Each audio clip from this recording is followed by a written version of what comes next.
जी, आज जो आपको प्रैक्टिकल समझाना है, वो है कंप्रेसर के टर्मिनल मालूम करके इसको डायरेक्ट स्टार्ट करना। अगर आप ये प्रैक्टिकल कर लेते हैं, तो इससे ये होता है कि आपको पता लग जाता है कि आपका कंप्रेसर ठीक है या खराब है। एक कारीगर को अगर फ्रिज चेक कराते हैं, तो वो कहता है कि जी आपका कंप्रेसर ख़त्म है, हालाँकि कंप्रेसर ख़त्म नहीं होता, कंप्रेसर ठीक होता है। और एक कंप्रेसर जो है वो तकरीबन नया कंप्रेसर 22,000 रुपये का फ्रिज का आता है। तो अगर वो आप इस तरह चेक कर लेते हैं, तो क्या होगा कि कंप्रेसर का पता लग जाएगा कंप्रेसर आपका ठीक है या ख़राब है। अगर कंप्रेसर ठीक हुआ तो आप जो है 25-26 हज़ार रुपये आराम से कमा सकते हैं गैस चार्जिंग समय।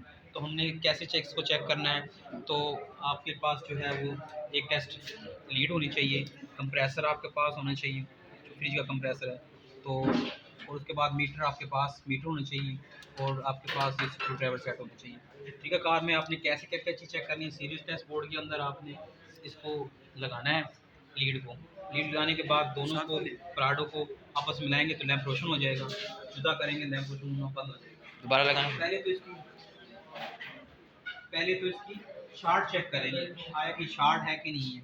ठीक है ना, इसका ग्राउंड चेक करने के लिए एक प्राड को आपको कमेंट टर्मिनल के साथ लगा देंगे, और दूसरी प्राड को अपने बॉडी के साथ लगाना है जहाँ से रंग रोगन उतरा हुआ है, और इसी तरह दूसरे टर्मिनल के साथ लगा के आपने चेक कर लेना है कि ये शार्ट है कि नहीं। अगर ये शार्ट हुआ तो फिर क्या होगा, ये लैंप हमारा रोशन हो जाएगा किसी टर्मिनल के साथ लगा के। तो अगर ये शार्ट नहीं है तो ये फिर ये लैंप रोशन नहीं होगा। फिर क्या करना है, फिर आपको तसलसल चेक करना है तीनों टर्मिनल के दरमियान। तो बारी बारी पहले दो एक टर्मिनल के साथ एक तार लगा दें, दूसरे के साथ दूसरा लगाएंगे लैंप रोशन होगा, फिर इसी तरह दूसरे के साथ लगाएंगे लैंप रोशन होगा, इसी तरह तीसरे के साथ लगाएंगे तो लैंप रोशन होगा। आपस में तसलसल, ये इसको कहते हैं तसलसल होना, कॉन्टिन्यूटी टेस्ट होना। अगर ये होने को होता है तो ठीक है। उसके बाद फिर आपने टर्मिनल मालूम करना है कि टर्मिनल कैसे अपने इसको मालूम किया जाता है। उसको टर्मिनल मालूम करने के लिए आपके पास क्लम्प मीटर आपके पास होगा, तो उसके एक रॉड को आपने कॉमन टर्मिनल के साथ लगा लेना है, और दूसरा ओम वाले टर्मिनल के साथ आपने लगा देना है, और इसको आपने रेजिस्टेंस पे सेट करना है। ये देखें, आप रेजिस्टेंस पे सेट कर दिए, बीप पे सेट कर लिया आपने। उसके बाद आपने दोनों प्राडों को मिलाएंगे तो ये तसलसल ज़ाहिर करेगा। अगर जुदा करेंगे तसलसल ज़ाहिर करना बंद हो जाएगा। उसके बाद फिर क्या करेंगे, फिर आप दो टर्मिनल के दरमियान में अपने तसलसल चेक करना है, कोई से दो, इसके और इसके दरमियान में हमें चेक करते हैं तो ये मुज़ाहमत आती है 31 ओहम आती है। उसके बाद इन दो टर्म की तरह मुज़ाहमत चेक करते हैं, इसकी मुज़ाहमत आती है 14 ओहम आती है।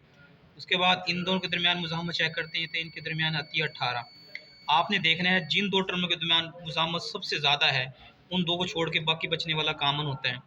तो इन दो के दरमियान सबसे ज़्यादा मुज़ाहमत थी, तो बाकी बचने वाला जो है ये हमारा नीचे वाला कामन हो गया। और कामन के साथ मिलके जो ज़्यादा मुज़ाहमत ज़ाहिर कर रहा है वो हमारा होता है स्टार्टिंग का। ये ज़्यादा मुज़ाहमत ज़ाहिर कर रहा है, ये देखिए ये कम मुज़ाहमत ज़ाहिर कर रहा है, ये कम मुज़ाहमत कर रहा है, तो ये हमारा स्टार्टिंग होगा, ये रनिंग का होगा। जब कामन, स्टार्टिंग, रनिंग ये मालूम हो जाए तो फिर आपने क्या करना है, एक तार आपने कामन पे लगानी है, एक तार आपने कामन पे लगानी है, ये देखिए कामन पे लगा दी, और दूसरी तार आपने रनिंग पे लगानी है, ये रनिंग पे लगा दी। उसके बाद आपने क्या करना है, आप स्क्रू ड्राइवर सेट लेना है, इसको अम्पेयर पे सेट करना है, इसको मीटर को, और ये देखिए मैं 20 अम्पेयर पे सेट कर दिया। उसके बाद इसको तार को हमने डायरेक्ट लगाना है आपने उसके साथ, और इन दोनों को अपने शार्ट करना है।